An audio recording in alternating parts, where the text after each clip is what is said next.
फतेहपुर से सामने आ रही है, जहां पर एक भीषण अग्निकांड हुआ है। फतेहपुर में शॉर्ट सर्किट के चलते घर में आग लगी है। आग लगने से एक युवक की जलकर मौत हो गई है और पुलिस फॉरेंसिक की टीम फिलहाल जांच पड़ताल में जुटी हुई है। ललोनी थाना के बेनू गांव की ये पूरी घटना बताई जा रही है, जहां पर एक शॉर्ट सर्किट के चलते एक घर में आग लग गई और आग लगने से घर में रखा हुआ सामान बुरी तरह से जलकर के खाक हो गया। इसके अलावा एक युवक की भी जलकर इस दौरान मौत हो गई है। तस्वीरों में भी आप देख सकते हैं, जिसके बाद फायर ब्रिगेड को आग पर काबू पाने के लिए कड़ी मशक्कत करनी पड़ी। पुलिस और फॉरेंसिक की टीम मौके पर पहुंची है और जांच पड़ताल में पुलिस और फॉरेंसिक की टीम जुटी हुई है।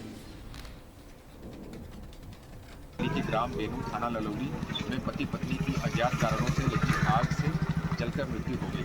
इस सूचना पर थाना प्रभारी मौके पर पहुंचे तो राम बाबू पुत्र राम सजीवन उम्र 45 वर्ष, उनकी पत्नी तारावती उम्र 42 वर्ष की घर में शॉर्ट सर्किट से लगी आग के कारण जलकर मृत्यु हो गई है। मौके पर फायर ब्रिगेड बुलाकर घर में लगी आग को नियंत्रित कर लिया गया है। वह फॉरेंसिक टीम की मदद से तो फतेहपुर में शॉर्ट सर्किट के चलते एक घर में आग लग गई है, जिससे एक युवक की भी जल करके मौत हुई है। ऐसी जानकारी फिलहाल सामने आ रही है। फोन लाइन का रुख कर लेते हैं। रिजवानुद्दीन इस समय हमारे संवाददाता फोन लाइन पर हमारे साथ जुड़ चुके हैं। रिजवान, क्या कुछ अपडेट इस पूरे मामले को लेकर के है? शॉर्ट सर्किट के चलते घर में आग लगने की खबर सामने आई है। जी, आपको बता दें कि फतेहपुर में शॉर्ट सर्किट जो बड़ा हादसा हुआ, जिसमें पति पत्नी जलकर सोते समय जलकर मौत हो गई है जी। तो मौके पर फायर ब्रिगेड ने कड़ी मेहनत कर आग पर काबू पाया है। पुलिस और फॉरेंसिक टीम जांच पड़ताल में जुटी हुई है। सीओ जाफर गनी का कहना है कि सारे पति पत्नी की मृत्यु हो जाने के संबंध में फायर ब्रिगेड की मदद से आग को बुझा दिया गया। वही फील्ड यूनिट द्वारा सभी साक्ष्य आकलन कर आवश्यक कार्रवाई की जा रही है। जी रिजवान, क्या वजह सामने आई है आग लगने की? प्रारंभिक जो वजह है शॉर्ट सर्किट बताया जा रहा है, लेकिन किस तरह से पूरा घटनाक्रम हुआ, उसके बाद कितनी देर में फायर ब्रिगेड वहां पर पहुंची, पुलिस का रिस्पांस कैसा रहा और आग पर काबू पाया गया? आपने मामले जो है ललोनी साहब के बेनू गाँव है, वही शॉर्ट सर्किट के ही वजह से आग लगने की वजह सामने आई अभी तक। और करीब फायर ब्रिगेड जो है मौके पर पहुंची और उसने आग पर काबू पाया है। जी, बहुत बहुत शुक्रिया रिजवान इस पूरी जानकारी के लिए। तो रिजवानुद्दीन हमारे संवाददाता फतेहपुर से फोन लाइन पर जुड़ करके जानकारी दे रहे थे इस पूरे मामले में कि किस तरह से वहां पर शॉर्ट सर्किट से एक घर में आग लगती है, एक व्यक्ति की इसमें मौत होती है। लेकिन फिलहाल पुलिस और फॉरेंसिक की टीम मामले की जांच में जुटी हुई है। मौका रुक कर लेते हैं। एक बड़ी खबर वहां से भी सामने आ रही है। इस समय वहां पर एक एनकाउंटर हुआ है, पुलिस की मुठभेड़ हुई है। जो गौ कशी का आरोप है, गौ तस्कर का आरोपी है, उसके साथ मऊ में पुलिस और गौ तस्कर के बीच में यह मुठभेड़ हुई है और पुलिस और गौ तस्कर के बीच ये मुठभेड़ की खबर मऊ से सामने आ रही है, जहां पर मुठभेड़ के दौरान एक गौ तस्कर को गोली लगी है। ये खबर फिलहाल सामने आ रही है और मुठभेड़ के दौरान बाल बचे इंस्पेक्टर, ये भी जानकारी मिल रही है। दिलशाद नाम के गौ तस्कर के पैर में गोली लगी है। उत्तर प्रदेश में पैर में गोली लगने का चलन लगातार पिछली बार भी हमें देखने को मिला था। इस बार भी गैंगस्टर सहित कई धाराओं में इस गौ तस्कर के खिलाफ इससे पहले मुकदमे दर्ज हैं, जिसके साथ पुलिस की मुठभेड़ होती है। सूचना पर पुलिस पहुंचती है और एक तरीके से जवाबी कार्रवाई यहां पर पुलिस को करनी पड़ती है। मुठभेड़ के दौरान जो खबर सामने आ रही है, इंस्पेक्टर बाल बचे हैं। इस आरोपी गौ तस्कर के पैर में, जिसका नाम दिलशाद है, इसके पैर में गोली लगी, जिसके बाद इसे पकड़ लिया गया। इसके खिलाफ गैंगस्टर समेत कई धाराओं में मामले दर्ज हैं। थाना चिरैया कोर्ट से संबंधित है। आज सुबह प्रातः करीब 4 बजे के आसपास एसओ चिरैया कोर्ट अपनी टीम के साथ चेकिंग कर रहे थे और मुखबिर की सूचना थी कि यहाँ से कुछ गौकस जो है गौ मांस बेचने के लिए निकलेंगे। इस सूचना पर विश्वास करके और मुखबिर की सहायता से वो अपनी चेकिंग कर रहे थे। उसमें मोटरसाइकिल पर 2 जो है गौ तस्कर आते हुए दिखाई दिए। चेकिंग के लिए जब उनको रोका गया तो उन्होंने जो है मोटरसाइकिल बैक करके और पीछे भागने की कोशिश करी। जब उन्होंने जो है पुलिस को फायर भी किया। जब पुलिस ने अपनी आग पर फायर किया तो उसमें एक गोली जो है जो गौ तस्कर जिसका नाम दिलशाद पता चला है, उसके गोली लगी है बाएं पैर में घुटने के नीचे। और दूसरा जो उसका साथी था जिसका नाम रेहान है, उसकी गिरफ्तारी कर ली गई है। इनसे गौ मांस बरामद किया गया है और एक मोटरसाइकिल इनसे बरामद की गई है। सर कोई आपराधिक इतिहास इनका? इनका आपराधिक इतिहास पूर्व में क्या रहा इसकी जानकारी की जा रही है और इसमें जो भी जानकारी की जाएगी उसे उसके अनुसार कार्रवाई। सर साथी सर फरार है या पकड़ा गया है? जो इसका दूसरा साथी रेहान है उसको गिरफ्तार कर दिया गया, उसे मौके से ही पकड़ लिया गया है और जैसा कि मैंने पहले बताया कि गौमांस भी उनसे बरामद किया गया। सर बताया जा रहा है कि गैंगस्टर गुंडा एक्ट में पहले से ये चल रहे थे वांछित। देखिए मैंने पहले कहा कि इनके जो है जानकारी की जाएगी कि इनका पहले से क्या। तो पुलिस और गौ तस्कर के बीच में ये मुठभेड़ हुई है जिसमें गौ तस्कर के पैर में गोली लगी, उसे पकड़ लिया गया है। फोन लाइन का रुख कर लेते हैं। उमाकांत त्रिपाठी इस समय हमारे साथ हमारे संवाददाता जुड़ चुके हैं। उमाकांत, क्या अपडेट आपके पास इस पूरे मामले को लेकर के है?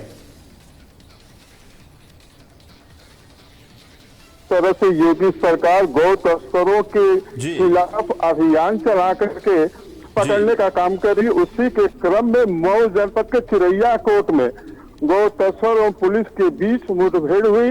मुठभेड़ के दौरान जवाबी कार्रवाई में जो गौ तस्कर था उसके पैर में गोली लगी और उसके पश्चात उसको जिला अस्पताल में भर्ती कराया गया।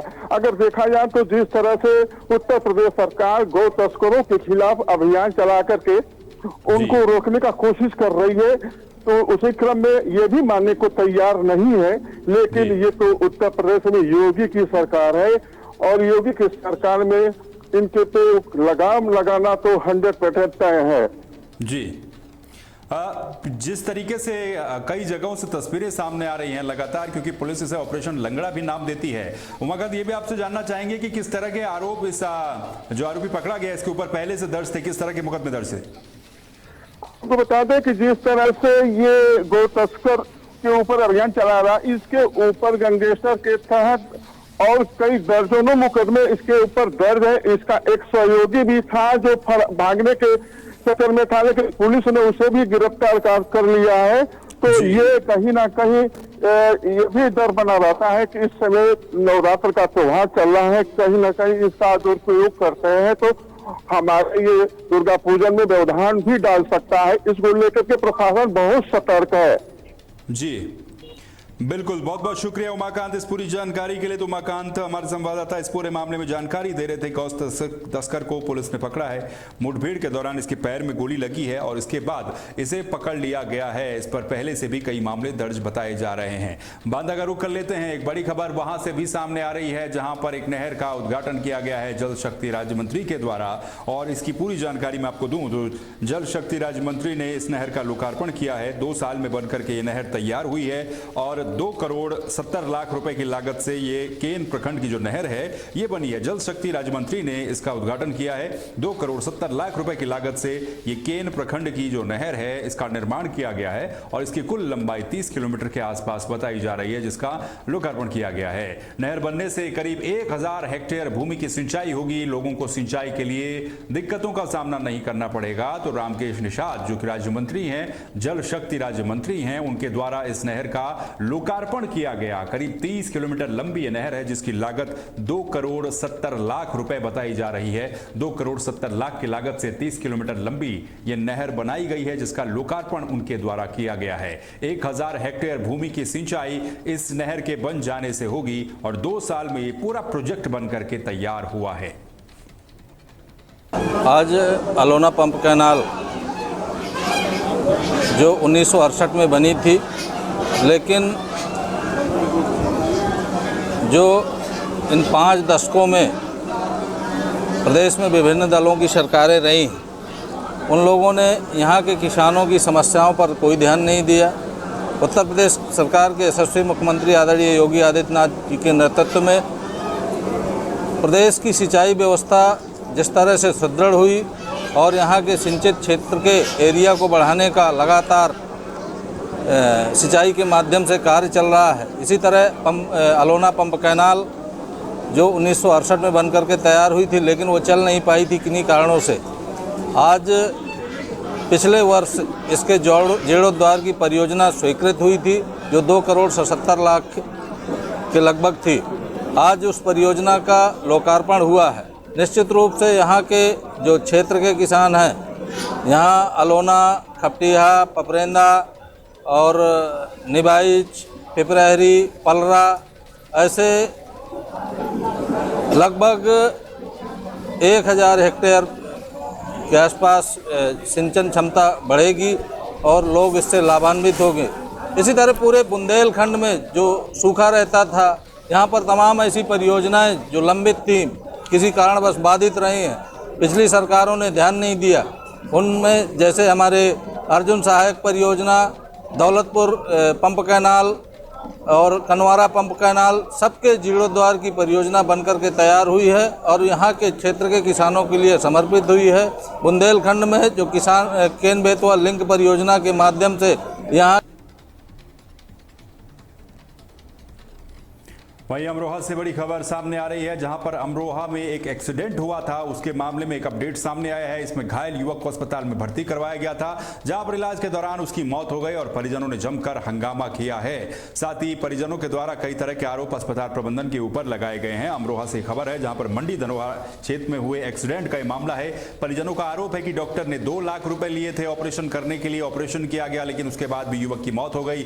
मौत के बाद भड़के परिजनों ने अस्पताल में जमकर हंगामा किया है। तस्वीरें भी आप देखिए, देहात इलाके के पेनिशिया अस्पताल से जुड़ा हुआ ये पूरा मामला बताया जा रहा है अमरोहा से, जहां पर मंडी धनोरा क्षेत्र में हुए एक्सीडेंट का ये पूरा मामला बताया जा रहा है। कुछ दिन पहले एक्सीडेंट हुआ था, ऑपरेशन के बाद भी एक युवक की मौत हो गई, यानी कि अस्पताल में जो भर्ती था, परिजनों का आरोप है कि डॉक्टर ने उसके लिए 2 लाख रुपए लिए थे, उसका ऑपरेशन भी किया, लेकिन ऑपरेशन के बाद भी उसकी मौत हो गई, जिसके बाद मौत के बाद भड़के परिजनों ने जोरदार हंगामा भी किया है। तस्वीरों में भी देखा जा सकता है किस तरीके से ये पूरा मामला है। देहात इलाके के पेनिशिया अस्पताल से जुड़ा हुआ ये पूरा मामला बताया जा रहा है, जहां पर अमरोहा में मंडी धनेरा क्षेत्र में ये हादसा हुआ था। इस हादसे के बाद जो घायल व्यक्ति था उसे अस्पताल में भर्ती करवाया गया, लेकिन वहां पर इलाज के दौरान उसकी मौत हो गई। परिजनों का आरोप है कि 2 लाख रुपए लिए गए और इलाज के बावजूद भी, 2 लाख रुपए में ऑपरेशन करवाने के बावजूद भी युवक की मौत हो गई और बड़े गंभीर आरोप उनके द्वारा अस्पताल प्रबंधन के ऊपर लगाए गए हैं।